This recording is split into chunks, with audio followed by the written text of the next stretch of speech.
Magnolija je eno posebno drevo,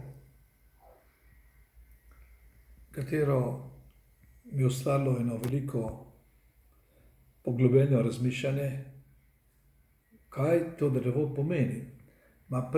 Pred magnolijo sem jaz kot otrok ljubil murvo, staro murvo, katera je imela čez 500 do 600 let pred našim dvoriščem. Vsa primorska dvorišča so imela murvo in to je bil pravzaprav osnova za svilo. In mi tudi stanujemo na svileni poti.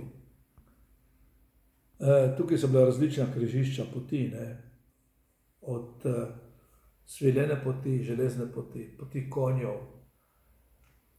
potem Jantereva pot, tukaj blizu Ogleja so ta križišča. In tudi Miren kot tak je to križišče zelo zanimivo. No, ko je na našem dvorišču padla pod burjo ta murva, na kateri so moji otroci, tudi Nataša in Katjuša, preživeli svojo mladost, jaz tudi kot otrok.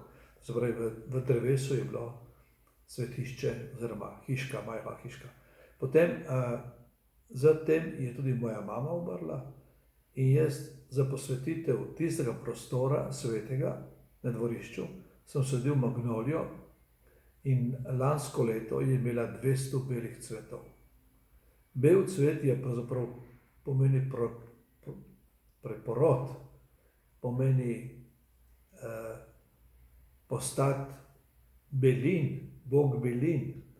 Mi imamo besedo belin po beli barvi oziroma belin, ko nosi v roki ostanki arheološki tudi belo jajce oziroma kasneje, saj babi je rdečo jajce, zlato jajce.